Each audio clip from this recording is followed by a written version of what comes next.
We worry about so many things: debt, safety, time, money, our children, our health. Sometimes we even worry about how much we worry. We worry so much that we can't sleep at night. Do you know what I'm talking about? In Luke 10, Jesus visits the house of Mary and Martha. And while Mary was sitting at the feet of Jesus, listening to him talk, Martha was in the kitchen doing all the preparations. And Martha began to get worried because she was stuck doing everything herself. And so she came and complained to Jesus.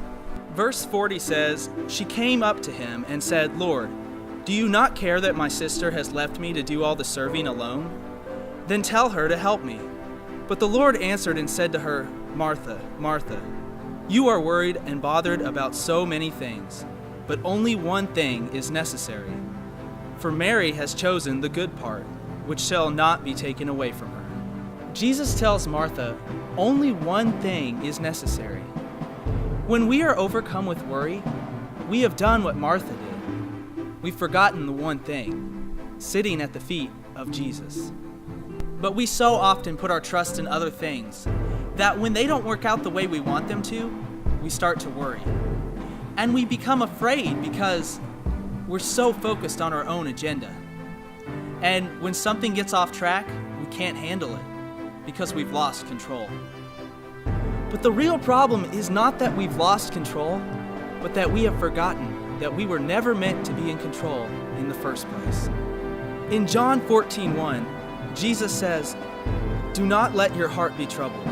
Believe in God. Believe also in me." When we wait in the presence of the Lord and hand control over to Him and say, "Lord, your plans be accomplished, not mine," He reminds us that His plans have not faltered. When you put your trust in God, He will take care of you when you can't take care of yourself. Psalms 127, 2b says, "For He gives to His beloved, even in his sleep." That means if you're trusting in God, when you're asleep, He's up working to make sure you're well taken care of. One time I was praying and seeking God about an important decision because I felt like He was leading me to start working for myself, doing contract work. And I was praying and saying, "God, I don't feel like I'm going to be able to provide for my family. I don't feel like I'm going to be able to do this." But in my spirit, I knew that God was telling me, "Don't worry, I've got it."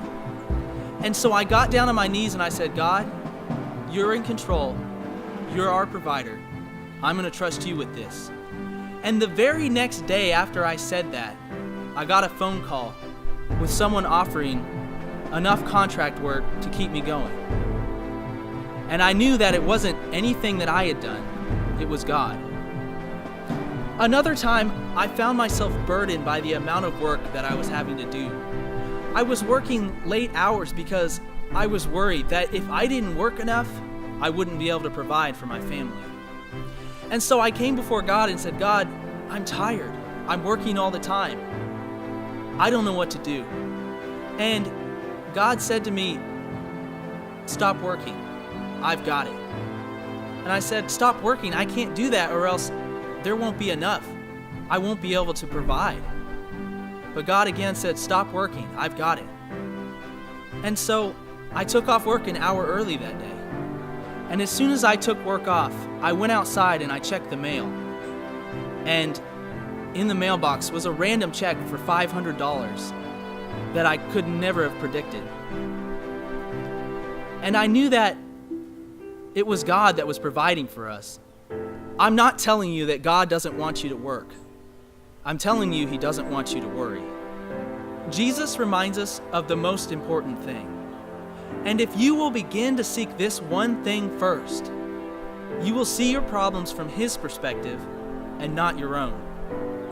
I bet if an all-powerful, loving God looked down at the issues in your life, He would say, "This is what all the fuss is about? Really? I can handle that. Don't worry." Isaiah 40:31a says, "Yet those who wait for the Lord will gain new strength. They will mount up with wings like eagles." Hi, I'm Troy Black. If you enjoyed this video, don't forget to subscribe to our channel. Also, you can get my book titled My Mess on InspireChristianBooks.com. It's the story about how I was alone, trapped by sin, and searching for meaning, and about how one night I cried out to God and said, "God, if you're real, I've got to know." What happened next, I could never have imagined. If you're hurting, alone, or trapped, I encourage you to read this book. You will see the power of God at work in your life.